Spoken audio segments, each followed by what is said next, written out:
तो फ्रेंड्स, आज हम देखेंगे एक नया कंसेप्ट, एडजॉइंट ऑफ मैट्रिक्स।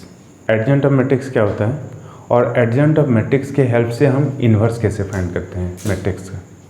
पहले भी हमने एक तरीका पढ़ा हुआ है इन्वर्स ऑफ मैट्रिक्स फाइंड करने का, एलिमेंट्री ऑपरेशन। हम एलिमेंट्री रो ऑपरेशन और एलिमेंट्री कॉलम ऑपरेशन लगा के इन्वर्स ऑफ मैट्रिक्स फाइंड कर चुके हैं मैट्रिक्स के चैप्टर में, जो 4A 4B में जो था। ठीक है, तो वो एक तरीका था इन्वर्स फाइंड करने का एक मैट्रिक्स का। ये एक तरीका रहेगा एडजॉइंट के मेथड से मैट्रिक्स का इन्वर्स फाइंड करने का, और ये एक बेहतरीन तरीका रहेगा। हम उसमें क्या करते थे, एलिमेंट्री रो ऑपरेशन या एलिमेंट्री कॉलम ऑपरेशन लगाते थे, वो थोड़ा लेंथी प्रोसेस होता था। ठीक है, तो इसमें क्या होगा, ये फास्टेस्ट प्रोसेस है। ठीक है, तो एडजॉइंट, तो पहले हमारा क्या करना पड़ेगा, हमको पहले एडजॉइंट को समझना पड़ेगा, एडजॉइंट होता क्या है। ठीक है, उसके बाद हम इन्वर्स ऑफ मैट्रिक्स फाइंड कैसे करते हैं, 4-5 एग्जाम्पल सॉल्व कर लेंगे, फिर उसके बाद हम एक्सरसाइज में आएंगे। ठीक है, तो ये कंसेप्ट वाला पार्ट रहेगा ये वीडियो। तो ये पार्ट 2 तो कंप्लीट हो चुका है, ये पार्ट 3 जब एक्सरसाइज स्टार्ट होगा तब आपको मिलेगा, और ये कंसेप्ट का वीडियो में अलग से जाएगा। ठीक है ना, तो इसमें हम फाइंड करेंगे एडजॉइंट और एडजॉइंट का प्रॉपर्टी और इन्वर्स फाइंड करने के स्टेप बाय स्टेप प्रोसीजर्स। ये सब इस वीडियो में इंक्लूड होने वाला है। तो आपको थोड़ा पेशेंस रख के बनाए रहना है वीडियो में। आपको एक के बाद एक आप लोगों को सारे डाउट्स जितने आएंगे वो सब वो मैं क्लियर करता रहूँगा। पहले शुरू करते हैं, एडजॉइंट ऑफ मैट्रिक्स क्या होता है देख लेते हैं। तो पहले हम देखेंगे एडजॉइंट ऑफ मैट्रिक्स क्या होता है, फिर आएंगे इन्वर्स ऑफ मैट्रिक्स क्या होता है। ठीक है, तो एडजॉइंट ऑफ मैट्रिक्स को हम पहले लिखेंगे कैसे। अगर हमारे पास एक मैट्रिक्स दिया हुआ है, मैट्रिक्स ए दिया हुआ है, और ए एक स्क्वायर मैट्रिक्स है,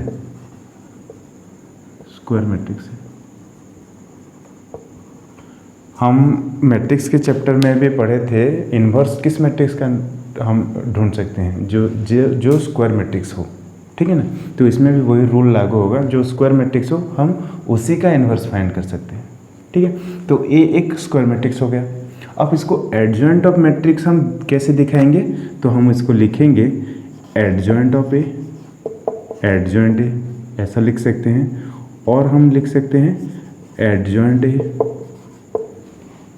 ठीक है, तो ये हो गया एडजॉइंट ए लिखने का तरीका। हम लिखेंगे कैसे एडजॉइंट को, मैं बेसिक से आप लोगों को बता रहा हूँ क्योंकि आप लोगों को अच्छे से अंडरस्टैंडिंग आए। ठीक है ना, तो हम एडजॉइंट ऑफ मैट्रिक्स को ऐसे लिख लिए। यहाँ ए मेंशन कर रहा है मैट्रिक्स, एक स्क्वायर मैट्रिक्स, और एडजॉइंट बता रहा है एडजॉइंट को। ये जो स्क्वायर मैट्रिक्स है ना, ये किसी भी ऑर्डर का हो सकता है। इसका ऑर्डर जो होता है n, ये किसी भी ऑर्डर हो सकता है। ये सेकेंड ऑर्डर का हो सकता है, ये थर्ड ऑर्डर का हो सकता है। ठीक है ना, हमारे जो CHSE में जो सिलेबस है, जो इसमें जो क्वेश्चंस आएंगे वो सब थर्ड ऑर्डर के रहेंगे। ठीक है, फिर आते हैं एडजॉइंट के कॉन्सेप्ट को लेकर। हम पहले मान लेते हैं एक स्क्वायर मैट्रिक्स। ठीक है, तो हम एक मान लेते हैं square matrix.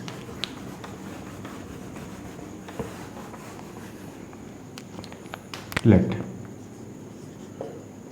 A be a square matrix. ठीक है, A be a square matrix of order 3। ठीक है, तो हम इसको लिखेंगे कैसे, A11 A12 A13 A21 A22 A23 A31 A32 A33। ये बन गया एक स्क्वायर मैट्रिक्स ऑफ ऑर्डर 3। इसका ऑर्डर हम कैसे मेंशन करते थे, 3x3, और हम बोल सकते हैं ऑर्डर 3 बोल सकते हैं। ठीक है, तो ये एक मैट्रिक्स को लिखने का तरीका हो गया। ये सब क्या बता रहे हैं, ये A22 मतलब ये सेकेंड रो सेकेंड कॉलम बता रहा है, ये 23 मतलब सेकेंड रो थर्ड कॉलम बता रहा है। ठीक है, ये सब हम मैट्रिक्स के चैप्टर में बहुत अच्छे तरीके से समझाए हुए हैं। ठीक है, तो इसका अगर हम एडजॉइंट निकालना चाहते हैं तो हमको पहले फाइंड करना पड़ेगा कोफैक्टर्स। ठीक, कोफैक्टर कैसे हम फाइंड करते हैं? कोफैक्टर हमको फाइंड करने के लिए कोफैक्टर हम सपोज मैं कोफैक्टर फाइंड करता हूँ A11 का कोफैक्टर। तो कोफैक्टर ऑफ A11 मैं इसको क्या लिख सकता हूँ? याद कीजिए, कोफैक्टर ऑफ A11 को मैं लिख सकता हूँ A11 कैपिटल A सबस्क्रिप्ट 11। ठीक है ना। तो A11 क्या होता है? -1 के पावर इसका जो पोजीशन का एडिशन होता है। ठीक है, तो 1 + 1। ठीक है, और A11 जिस रो जिस कॉलम में है उस रो उस कॉलम को छोड़ देना है। तो A11 इस रो में है और इस कॉलम में है, तो इस रो और इस कॉलम को छोड़ देना है और बाकी सारे एलिमेंट का डिटर्मिनेंट ले लेना है। ठीक है, तो ये बन जाएगा A11 कोफैक्टर। तो इस एलिमेंट का कोफैक्टर बन जाएगा। ठीक है ना। तो मैं लिख लूँगा यहाँ A22 A23 A32 A33। तो A11 का कोफैक्टर बन गया इतना। ठीक है, हमें क्वेश्चंस में दिया रहेगा ये सारे नंबर आएंगे, पॉजिटिव और नेगेटिव नंबर्स आएंगे, तो हमें उसी तरह से सॉल्व कर लेना है। तो ये -1 पावर 1 + 1 मतलब 2, मतलब -1 पावर 2 मतलब +1 हो गया। तो यहाँ हम ऐसे ले सकते हैं जितने भी डायगोनल एलिमेंट्स होंगे ना वो सब पॉजिटिव प्लस में आएंगे, उसका कोफैक्टर प्लस में आएगा। ठीक है, फिर उस टर्म अगर जैसा आएगा वैसा रहेगा ये वाला टर्म। पर ये जो -1 जो मल्टीप्लाई हो रहा है ना उसका पावर जो i+j जो आ रहा है वो पॉजिटिव आएगा। क्यों? -1 का इवन पावर क्या होता है? +1 होता है। वैसे ही मैं अगर A12 का कोफैक्टर फाइंड करूँगा, कोफैक्टर ऑफ A12 मैं क्या नाम दूंगा उससे? A12। तो यहाँ मैं क्या करूँगा? -1 के पावर 1 + 2 होगा और फिर डिटर्मिनेंट में किस किस का लूँगा? तो A12 जिस रो जिस कॉलम में है उसको छोड़ देना है। तो ये फर्स्ट रो सेकंड कॉलम में है तो इसको छोड़ देना है, बाकी जितने एलिमेंट्स रहेंगे उनको उनका डिटर्मिनेंट ले लेना है। तो A21 A23 A21 A23 और ये रहेगा A31 A33 A31 A33। तो ये बन गया इसका कोफैक्टर। ठीक है, समझ में आ रहा है ना ये मैं कैसे लिख रहा हूँ जो? तो हम ऐसे करके हम इन 9 एलिमेंट्स का हम कोफैक्टर फाइंड कर सकते हैं। ठीक है, मैं और 1-2 आप लोगों को बता दे रहा हूँ, उसके बाद मैं डायरेक्ट लिख दूंगा ये कोफैक्टर जैसा आएगा। ठीक है, तो मैं फाइंड कर लेता हूँ इसका कोफैक्टर कितना आएगा। इसका कोफैक्टर कितना आएगा? तो इसको थोड़ा क्लीन करते हैं।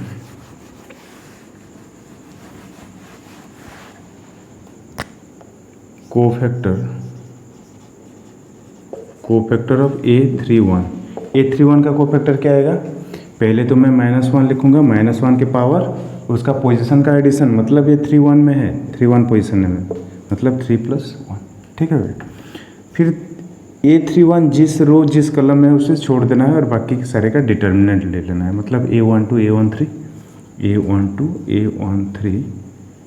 A22 A23 उसका डिटर्मिनेंट। ये हो गया इसका कोफैक्टर। और इसका हम कैसे नेमिंग करेंगे? ये A31 एलिमेंट का कोफैक्टर है ना, तो A31 आया बात समझ में? तो ऐसे करके मैं किसी भी, अगर मैं A23 का कोफैक्टर सामने लाऊंगा तो क्या निकल के आएगा? Cofactor of A23।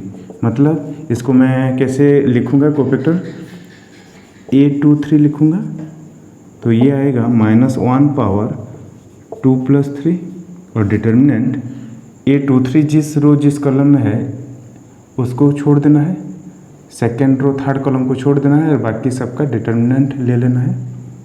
A11 A12 A31 A32 हो गया। और उसके बाद हम क्या करेंगे? इसका डिटर्मिनेंट फाइंड करेंगे। इसका डिटर्मिनेंट कैसे फाइंड करते हैं वो तो आप लोगों को आता ही होगा, इन दोनों का मल्टीप्लिकेशन माइनस इन दोनों का मल्टीप्लिकेशन, ठीक है ना। अगर इसको हम फाइंड करेंगे, इसके आगे अगर हम फाइंड करेंगे तो मतलब क्या आएगा, ये -1 पावर 5 मतलब ये -1 आ जाएगा, -1। फिर इन दोनों का मल्टीप्लिकेशन A11 A32 माइनस इन दोनों का मल्टीप्लिकेशन मतलब A31 A12। इसमें नंबर दिया रहेगा तो आपको एक एग्जैक्ट वैल्यू निकल जाएगा, वो पॉजिटिव भी हो सकता है नेगेटिव भी हो सकता है, ठीक है ना। आया बात समझ में। हम ऐसे करके इन 9 एलिमेंट, जो 9 एलिमेंट है, हम सारे के सारे जो कोफैक्टर हम फाइंड कर सकते हैं। तो मैं पहले लिख लेता हूँ उसका कोफैक्टर, तो थोड़ा स्पेस बना लेते हैं। आप लोग को कोफैक्टर कैसे फाइंड करना है मैं बता दिया आप लोगों को, तो मैं अभी डायरेक्ट लिखने वाला है। तो matrix of cofactors, matrix of cofactors, उसका मैट्रिक्स में कैसे लिखूंगा, A11 का कोफैक्टर कितना आएगा, A11। ये कैसे फाइंड करना है अभी तो बताया हुआ है आप लोग को। A12 का कोफैक्टर कितना आएगा, A12। A13 का कितना आएगा, A13। फिर आएगा A21 का आएगा कितना, A21। A22 का आएगा A22। A23 का आएगा A23। A31 का आएगा A31। A32 का A32। A33 का आएगा A33। तो ये आ गया कोफैक्टर मैट्रिक्स। तो इसे हम क्या लिखेंगे, कोफैक्टर मैट्रिक्स ऑफ ए। तो इसको हम क्या लिखेंगे, ऐसा लिखेंगे, कोफैक्टर मैट्रिक्स ऑफ ए, ठीक है। ये कोफैक्टर मैट्रिक्स ऑफ ए बन गया।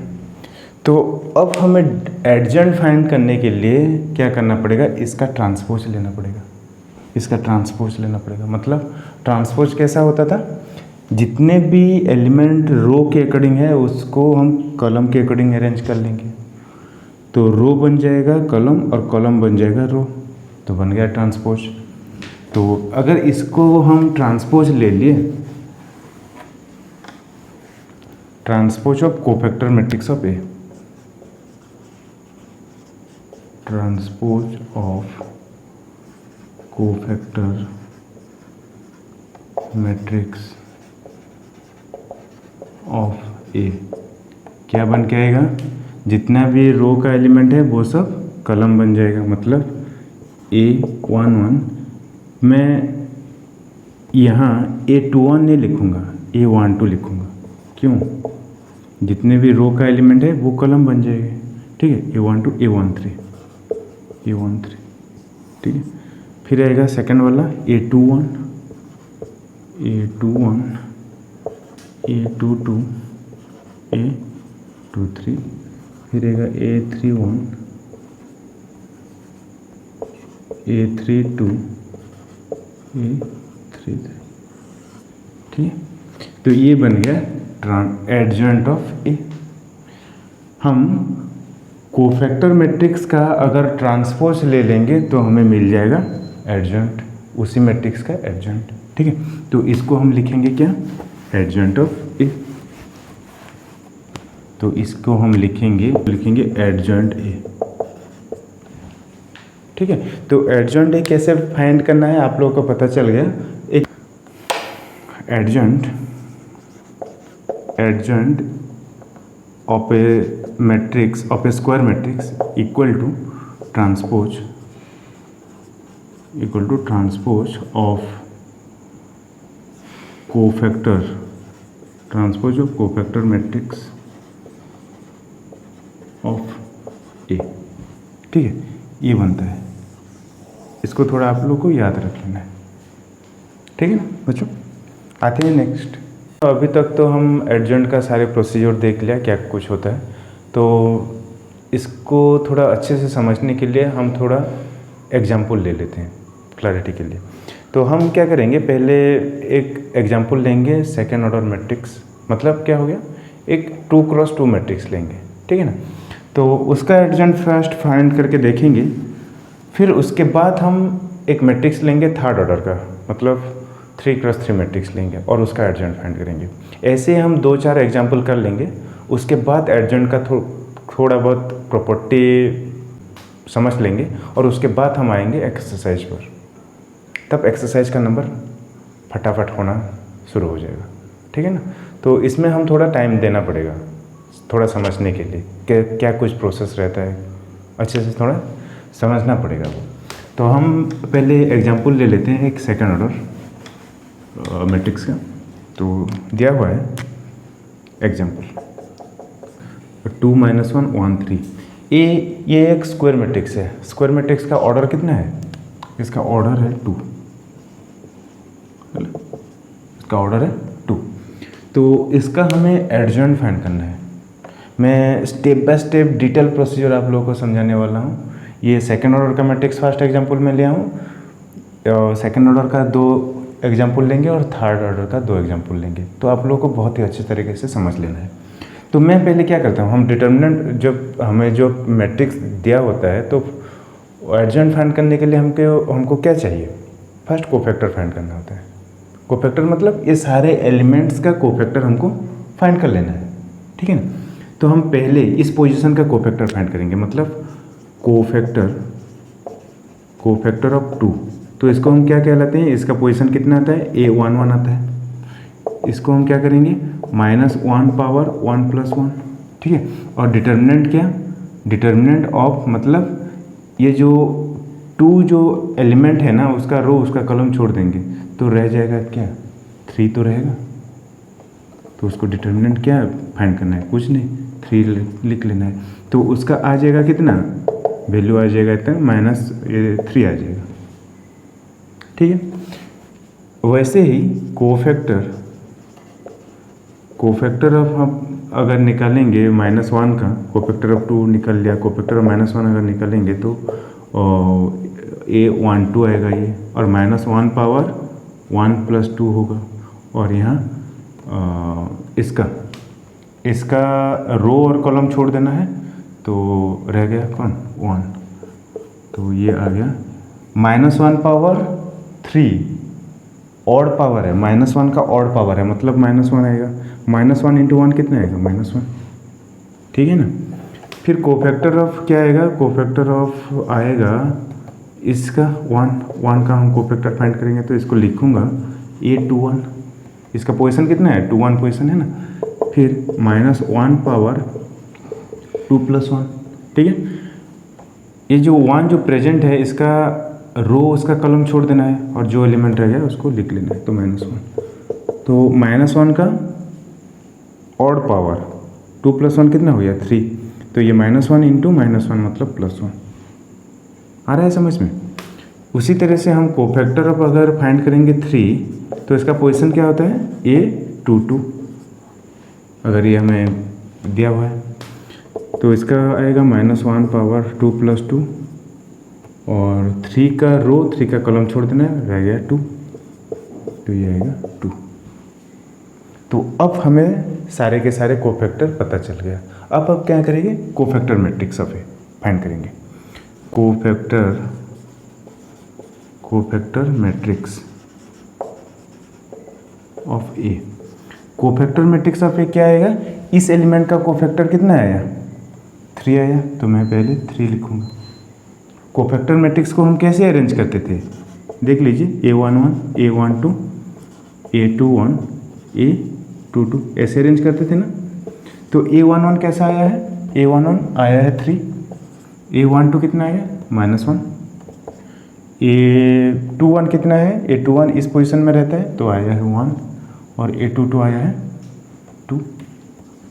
तो ये बन गया हमारा क्या बन गया? ये कोफैक्टर मैट्रिक्स ऑफ ए बन गया। तो अब हमें अगर एडजॉइंट फाइंड करना है तो क्या करना पड़ता है? तो ये जो कोफैक्टर मैट्रिक्स निकल के आया ना इसका ट्रांसपोज ले लेना है, बात खत्म, ठीक है ना। तो इसका अगर हम ट्रांसपोज ले लें तो हमारा बन जाएगा एडजॉइंट। तो हम थोड़ा ऊपर लिखेंगे, यहाँ लिखेंगे, ये तो सारे हम समझ लिए, यहाँ थोड़ा लिखते हैं क्लीन करके।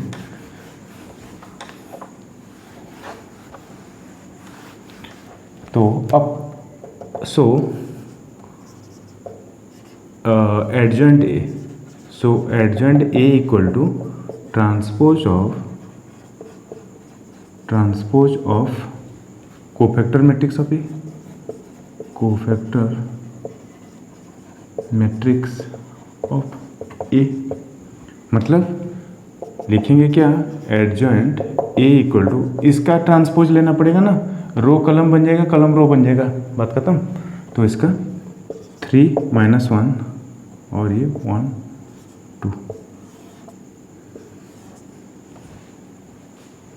देख रहे हैं क्या हो रहा है, देख रहे हैं, आया समझ में। तो ये हमारा एडजॉइंट जो फाइंड करना था, जो हमें चाहिए था, हमें इसका एडजॉइंट फाइंड करना था ना, तो ये हम इसका एडजॉइंट फाइंड कर लिए।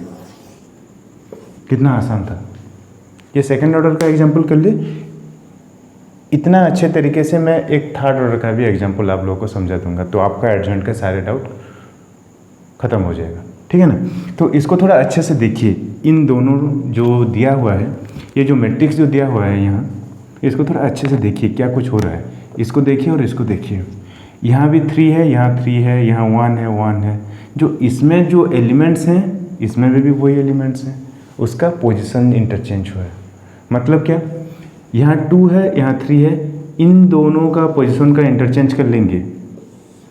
एक सेकंड ऑर्डर मैट्रिक्स अगर हमें दिया हुआ है तो उसका एडजॉइंट फाइंड करना बहुत ही आसान होता है। कैसे, इन दोनों का पोजीशन इंटरचेंज कर लेना है और इन दोनों का साइन इंटरचेंज कर लेना है, ठीक है। इसको थोड़ा लिख लीजिए।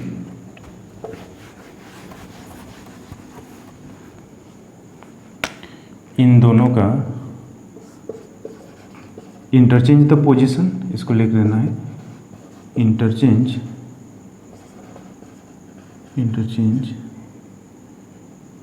पोजीशन, ठीक है। इसका पोजीशन इंटरचेंज कर लेना है। यहाँ 2 था, यहाँ 2 चला आया, यहाँ 3 था, यहाँ 3 चला आया, ठीक है। और इन दोनों का क्या, साइन चेंज कर लेना है, इंटरचेंज साइंस, और चेंज द साइन,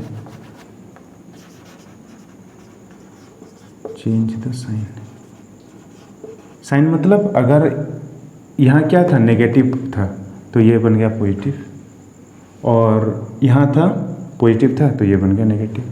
एलिमेंट्स वैसा कि वैसा रहेगा, ये सिर्फ साइन चेंज होगा। अगर पॉजिटिव था तो नेगेटिव हो जाएगा, तो नेगेटिव था तो पॉजिटिव हो जाएगा। तो इसके क्लैरिटी के लिए हमें और एक एग्जांपल ले लेते हैं, तो आपको थोड़ा अच्छे से समझ में आएगा। आते हैं दूसरे एग्जाम्पल। सेकंड ऑर्डर मैट्रिक्स हमें दिया हुआ है, और पहले जैसे हम सॉल्व किए थे, एडजॉइंट जैसे फाइंड करते थे सेकंड ऑर्डर मैट्रिक्स का, तो इसमें हम डायरेक्ट बोल सकते हैं। क्या सीखे थे हम इससे पहले हम क्या सीखे थे, इन दोनों का पोजीशन को इंटरचेंज कर लेना है और इन दोनों का साइन को इंटरचेंज कर लेना है। इन दोनों एलिमेंट का पोजीशन इंटरचेंज कर लेना है और इन दोनों का साइन इंटरचेंज कर लेना है। एलिमेंट वैसे के वैसे रहेगा, ठीक है ना। मैं थोड़ा इसको ब्लू में लिख रहा हूँ ताकि आप लोग को अच्छे से पता चले, ठीक है। तो पहले मैं लिख लेता हूँ उसका एडजॉइंट क्या आएगा, पहले लिख लेता हूँ, और फिर बाद में आएगा कि नहीं देखेंगे। तो एडजॉइंट ए कितना आएगा, इन दोनों का पोजीशन का इंटरचेंज मतलब 1 यहाँ चलाएगा, 4 यहाँ चला जाएगा, तो ये आ गया 1, ये 4, और इन दोनों का साइन का इंटरचेंज मतलब ये -2 है मतलब +2 हो जाएगा 2, और ये 3 है मतलब -3 हो जाएगा। तो ये बन जाएगा एडजॉइंट ए। आएगा कि नहीं देखेंगे। तो मैं पहले फाइंड करूँगा A11, cofactor of 4। Cofactor of 4 कितना आएगा, A11 लिखूँगा ना, पहले वीडियो में मैं बता चुका, तो इसको और डिटेल में नहीं लिख रहा।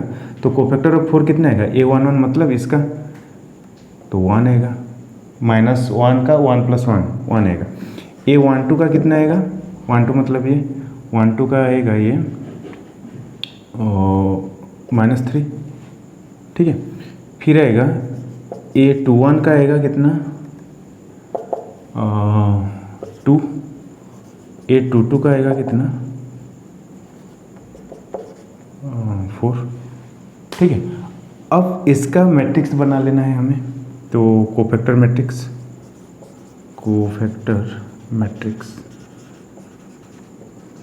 इक्वल टू कितना आएगा, A11, A12, A21, A22, ठीक है ना। तो इसको थोड़ा लिख लेते हैं, 1 -3 और 2 4 2 4, ये बन गया कोफैक्टर मैट्रिक्स। तो एडजॉइंट फाइंड करने के लिए हम क्या करते थे, कोफैक्टर मैट्रिक्स का ट्रांसपोज। तो यहाँ थोड़ा लिख लेते हैं, ट्रांसपोज ऑफ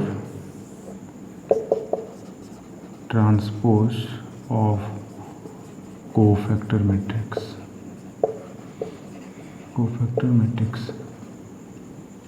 ऑफ ए जो हमें दिया हुआ है। तो इसका ट्रांसपोज अगर हम फाइंड करेंगे तो हमारे पास आ जाएगा एडजॉइंट ए, और इसका अगर ट्रांसपोज करेंगे तो क्या आएगा 1 -3 और ये 2 4। तो थोड़ा देख लीजिए, हमें जो पहले शुरुआत में जो ये सारे चीज़ करने से पहले हमें फाइंड कर लिए थे इसका एडजॉइंट, इन दो इक्वल आए हैं कि नहीं देख लीजिए। तो सेकेंड ऑर्डर मैट्रिक्स का एडजॉइंट फाइंड करना बहुत ही आसान है। क्या करना है, इन दोनों का पोजीशन का इंटरचेंज कर लेना है और इन दोनों का साइन को इंटरचेंज कर लेना है, बस उतना ही।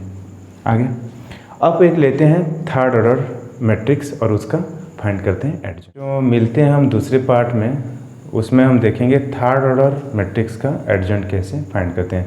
2-3 एग्जाम्पल हम लगा लेंगे ताकि हमको क्लैरिटी अच्छे से आ जाए, फिर आएंगे हम एक्सरसाइज पर। ठीक है बच्चों, मिलते हैं दूसरे पार्ट में।